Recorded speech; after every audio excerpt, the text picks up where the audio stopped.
Among the architectural monuments of that period, stoops are important. Besides, temples were also constructed during that period of time because you know that Vaishnavism and Saivism became popular during that period of time also.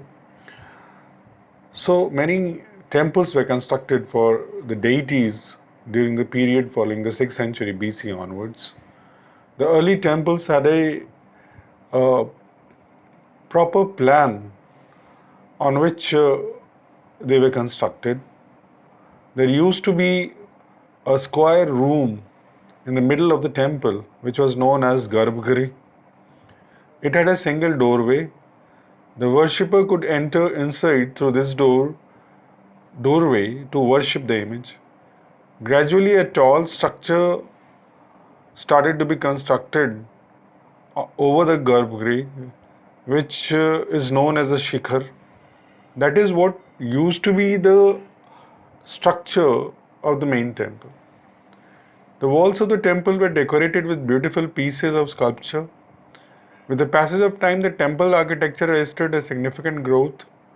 Large assembly halls, huge walls, and imposing gateways started to be constructed in the temples. Arrangements for water supply were also made in some temples. The architecture of this period was inspired by religion to a very large extent. Many temples were built during this period, of which Dasavatar temple at Devgarh, Bhitargaon temple are particularly remarkable for the unique architectural style. An important feature of early temples was that some of these were carved out of huge rocks as artificial caves. The tradition of constructing artificial caves was an old one in our country.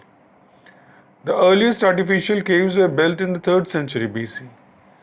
These caves were built on the orders of King Ashoka for the followers of Ajivika sect. We have also information that many caves were built in the Mauryan period, uh, not only by Ashoka but by his grandson also, whose name was Dashrath. All these caves were built on the Nagarjun hills and the Barabar hills near Gaya, which is very famous for the cave temples over there.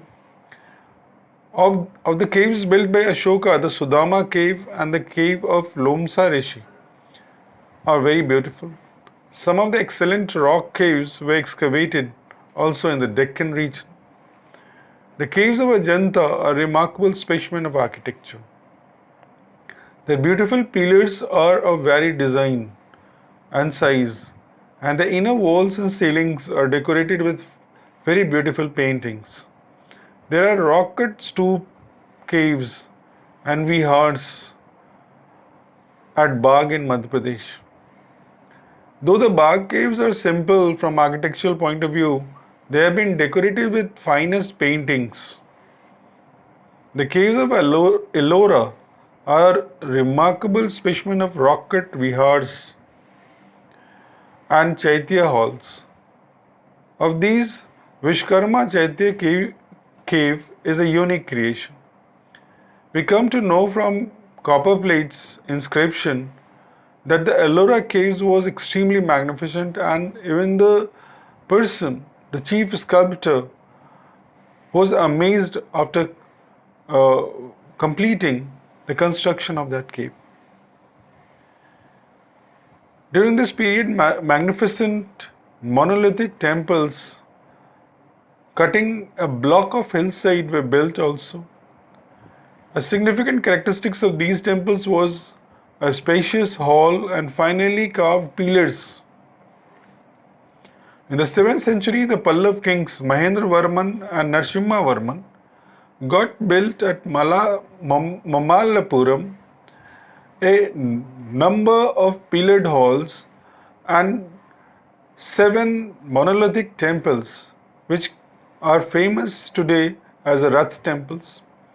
This tradition reached its climax in the Kailasnath temple of Ellora, which have been sculptured from a single piece of rock.